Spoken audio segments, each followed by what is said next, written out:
హైదరాబాద్లో నేను ఒక చర్చ్ చూశాను, ట్రినిటీ చర్చ్ అంటారు. ట్రినిటీ అంటే తెలుసుగా. ఇప్పుడు ఇద్దరు గురించి నువ్వు చెప్పావు, ఒకటి యెహోవా, ఒకటి యేసు. మూడో ఆయన పరిశుద్ధాత్మ, అతను కూడా పర్సన్ అని కిరణ్ పాల్ గారు చెప్పారు. వీళ్ళ ముగ్గురిని పూజ చేయాలా?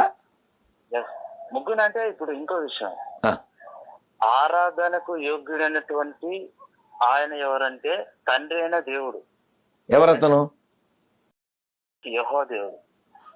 ఆరాధనకు అతను అర్హుడు, కానీ మరి అతన్ని ఎవరు ఆరాధించట్లేదుగా. ఇప్పుడు ప్రార్థన చేస్తున్నది ఆయనకి ఇస్తారు.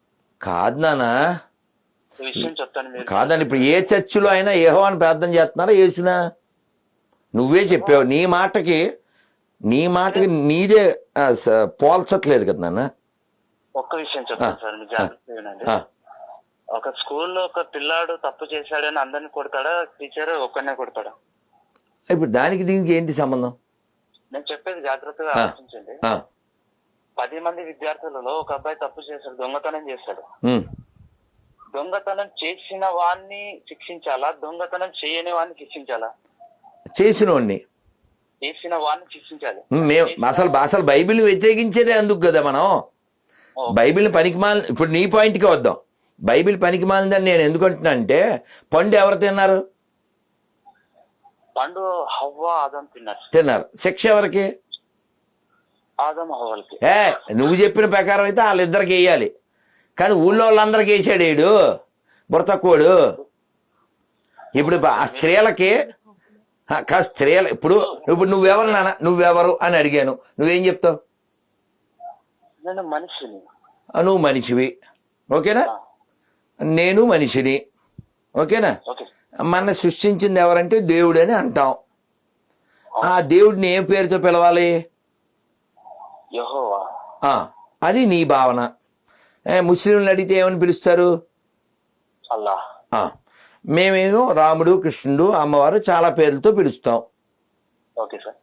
ఇప్పుడు నేను ఒక హిందూగా చెప్పగలను. అఫ్కోర్స్ నువ్వు కూడా హిందువే అనుకో, ఏదో మైండ్ అలా అయ్యావు, ఓకే. నేను చెప్పగలను దైవాన్ని ఏ పేరుతో అయినా పిలవచ్చు అని వేదం చెప్తుంది. ఏకం సత్విప్రా బహుదా వదంతి అంటే దేవుడు ఉన్నాడు, ఒక్కడే ఉన్నాడు, ఆయన చాలామంది చాలా పేరుతో పిలుస్తారు. ఇప్పుడు యేసుని ఇంకో పేరుతో ఎలా పిలవాలి? ఇంకో పేరుతో పిలవటానికి ఇమ్మానియేలు ఎవరు? ఇమ్మానియేలు ఆయనే సార్. అవునా? అతనికి ఇమ్మానియేలు అని పేరు పెట్టుదురు అని చెప్పాడా? అవును సార్. సో బైబిల్ ప్రకారంగా ఈ భూమి మీద అసలు మనుషులు ఎవరు లేరు, అంతా పాపులే, అవునా కదా? ఈ పాపం వాళ్ళకి ఎలా వచ్చింది, ఎవరి వలన వచ్చింది? పాపం ఎవరి వలన రాస్తాను కాదని పండు తిన్నది ఎవరు?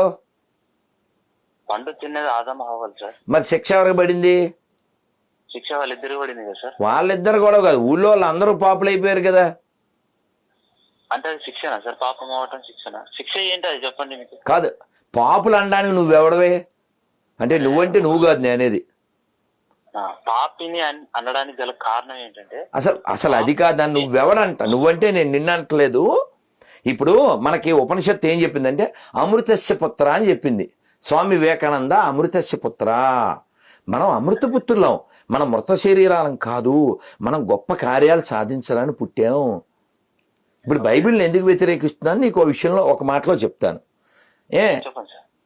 ఇప్పుడు స్వామి వివేకానంద మొన్న అతను ఎవరో జోకర్ జేమ్సో ఏదో పేరు, ఓ పాస్టర్ అతను ఉండి స్వామి వివేకానంద నేను కానీ ఇజ్రాయెల్లో పుట్టుంటే రక్తంతో కాలు కడుగుతానని అన్నాడని ఏదో ఒక కబుర్లు అవి చెప్పాడు. నేను ఆ కామెంట్లోకి వెళ్ళి సరేనయ్యా దేంతో కడుగుతాడు అది వేరే కథ, అసలు స్వామి వివేకానంద మీ పార్టీలో చేరలేదు కదా, ఇప్పుడు ఏ లోకంలో ఉంటాడని అడిగా. వెంటనే ఆడు మొహమాటం లేకుండా ఎవరైనా సరే మా ఓడిని నమ్మకపోతే ఆడు నరకంలోకి వెళ్ళిపోతాడు అన్నాడు. అందుకే పనికిమాల బైబిల్ అనేది. లేకపోతే ఇప్పుడు అల్లూరి సీతారామరాజు ఎవరి కోసం చచ్చిపోయాడు, ఎవరి చేతుల్లో చచ్చిపోయాడు? ఈ దేశం కోసం చచ్చిపోయాడు. చంపిన ఎదవలు ఎవరు? బ్రిటిష్ క్రైస్తవ కుక్కలు, అవునా? అలాగే ఉయ్యాలవాడ నరసింహారెడ్డిని ఎవరు చంపారు? ఆ దరిద్రులే, అవునా? ఇక్కడ ప్రవీణ్ పగడాల్ లాంటి దేశద్రోహులు ఏమంటారంటే వాళ్ళు ఆత్మీయ తల్లిదండ్రులంట. మరి వీళ్ళ ఇంటికి ఎప్పుడన్నా వచ్చారేమో మనకు తెలియదు. కాబట్టి క్రైస్తవం వలన ప్రపంచంలో శాంతి ఉండదు. ఒక నిమిషం. విను, ప్రపంచంలో ఇతరుల నమ్మకాలను ధ్వంసం చేయడానికి ఇప్పుడు నీ దేశం గొప్ప, నా దేశం గొప్పది అని నేను 100 కారణాలు చెప్పగలను యాజ్ ఏ హిందూ. నువ్వు ఒక 5 కారణాలు చెప్పు మన దేశం ఎందుకు గొప్పదో. మన దేశం ఏ విషయంలో గొప్పది అనేది అది కూడా ఆలోచించలేదు సార్. చెప్పు, ఐదు చెప్పు. ఒక భారతీయుడిగా 5 కారణాలు చెప్పు. ఐఎమ్ ప్రౌడ్ ఇండియన్ అని చెప్పడానికి 5 కారణాలు చెప్పు. ఎందుకంటే మన దేశానికి చాలా మంది తన ప్రాణాలు అర్పించారు కదా, ఆ విషయం నేను గొప్పగా ఫీల్ అవుతాను. ఎందుకంటే నిన్నువలని పొరుగుని ప్రేమించారు వాళ్ళు కూడా. కాదు నాన్న, ఇప్పుడు ఇంతమంది ప్రాణం వదిలిపెట్టారు కదా ఈ దేశం కోసం. అవును సార్. వాళ్ళంతా బైబిల్ని నమ్మలేదు, యేసుని నమ్మలేదు కదా, వాళ్ళంతా నరకానికి వెళ్తారని దరిద్రులు అంటున్నారు. ఎంతమంది పాస్టర్లను అడిగాను. అల్లూరి సీతారామరాజు, అంబేద్కరు, గాంధీ, భగత్ సింగు, రవీంద్రనాథ్ ఠాకూరు, మీ తాత మా తాత ఎవడైనా సరే మా ఓన్ని నమ్మాల్సిందే, నమ్మకపోతే నరకమే. అసలు ఇది ఒక లుచ్చా కాన్సెప్ట్ కదా. ఇప్పుడు నువ్వు మంచి పని చేస్తే నువ్వు గొప్పోడివి, చెడ్డ పని చేస్తే చెడ్డోడివి. వాడిని నమ్మితే నీకు స్వర్గం, వీడిని నమ్మితే నీకు నరకం. అది నాన్ సెన్స్ కదా నాన్న. ఇంకో విషయం, విగ్రహారాధన చేయొచ్చా బైబిల్ ప్రకారం? విగ్రహారాధన బైబిల్ ప్రకారంగా చేయకూడదు సార్. ఇప్పుడు చేసే వాళ్ళంతా ఎక్కడికి వెళ్తారు? చేసే వాళ్ళంతా వాళ్ళ యొక్క క్రియలను బట్టి తీర్పు జరుగుతుంది బాబు. ఇప్పుడు మేము తిరుపతి వెళ్తాం, వెంకటేశ్వర దండం పెడతాం, అయోధ్య వెళ్తాం, రాముడికి దండం పెడతాం. బైబిల్ ఏం చెప్తుంది? అవి బొమ్మలు, అవి నోరుండి మాట్లాడలేవు, చెవులుండి వినలేవు, కళ్ళుండి చూడలేవు అని కదా డైలాగులు వేస్తారు. మరి మరి మరి ఈ మేరీ విగ్రహాలు రోడ్డు పక్కన పెట్టి వేలంగిని మాత, లేకపోతేనేమో ఆరోగ్య మాత, సాగర మాత, రహదారి మాత, రెడ్ లైట్ మాత, అసలు ఈ దరిద్రం ఏంటి? దీని మీద నువ్వేమంటావు? బైబిల్ ప్రకారం అది కరెక్టేనా?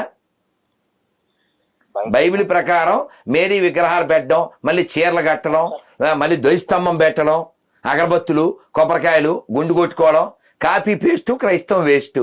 అందులో ఏముంది టేస్ట్ చెప్పు? ఇన్ని మాటలు ఎందుకు? మీ అమ్మగారు కూడా చీరగా కట్టేది, ఆవిడేం గౌను కట్టరుగా. చీర ఎవరి సాంప్రదాయం? భారతీయ సాంప్రదాయం. అవునా? భారతీయ సాంప్రదాయం. అవునా? అవునా?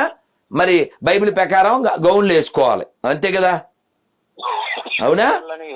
కాబట్టి మన దేశం ప్రపంచానికి బట్టలు లేనప్పుడు బట్టలు కట్టుకోవడం నేర్పించింది. మన దేశం ప్రపంచంలో ఎంతో మందికి అన్నం పెట్టింది. ఈ క్రైస్తవం ప్రపంచానికి అన్ని పక్కలకి వెళ్ళి నాగరికతను నాశనం చేసి, కుటుంబ వ్యవస్థను నాశనం చేసి దేశాలను ఆక్రమించింది. బ్రిటిష్ క్రైస్తవ కుక్కలు ఎందుకు వచ్చారు? నీ మీద ప్రేమతో వచ్చారా? ఈ దేశాన్ని దోచుకోవడానికి. అలాంటి దరిద్రపు మతం మనకు అవసరమా? ఏం నేర్చుకోవాలి చెప్పు? ఓ మంచి ఫ్యామిలీ ఉందా బైబిల్లో? ఇప్పుడు 26 క్వశ్చన్లు ఉన్నాయి, తెలుసు కదా నీకు. నేను పంపిస్తాను, ఆన్సర్ రెడీ చేయి. పార్ట్ 2లో కలుద్దాం. You are goodbye, love you నాన్న, థ్యాంక్ యూ వెరీ మచ్.